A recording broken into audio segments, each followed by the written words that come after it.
मैं बोला ठीक है होंगे आप सूर्यवंशी सर, लेकिन सिंघम है अपने बड़े भाई है। রোহিত শেঠির সিংহা ম্যাগেনে অতিথি চরিত্রে দেখা গিয়েছিল রণবীর সিংকে।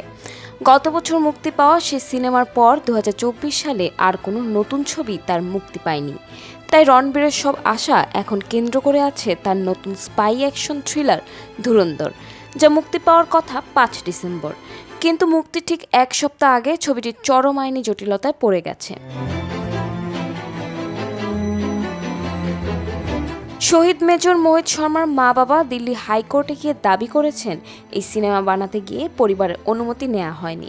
তাদের আবেদন চলচ্চিত্রটির মুক্তি যেন স্থগিত করা হয়। টিজার প্রকাশের পর থেকেই ধুরন্ধর আলোচনায় ছিল। অতিরিক্ত রক্তপাত, সহিংস দৃশ্য এবং সবচেয়ে বেশি বিতর্কিত হয়েছে রণবীরের চরিত্রটি। অভিযোগ রয়েছে তার চরিত্র মেজর মোহিত শর্মার জীবন থেকে অনুপ্রাণিত।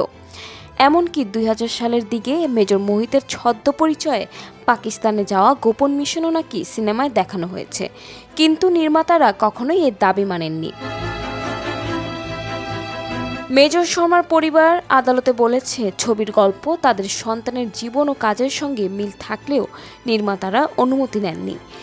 শহীদদের জীবন, গোপন অভিযান ও ত্যাগকে বাণিজ্যিকভাবে ব্যবহার করা তাদের কাছে অনৈতিক।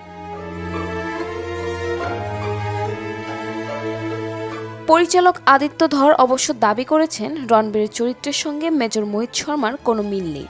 ছবিটি তার জীবনের উপর ভিত্তি করে নয়। তিনি বলেন, কখনো যদি মেজর মোহিত শর্মার বায়োপিক বানাই তাহলে অবশ্যই পরিবারের অনুমতি নিয়েই করব।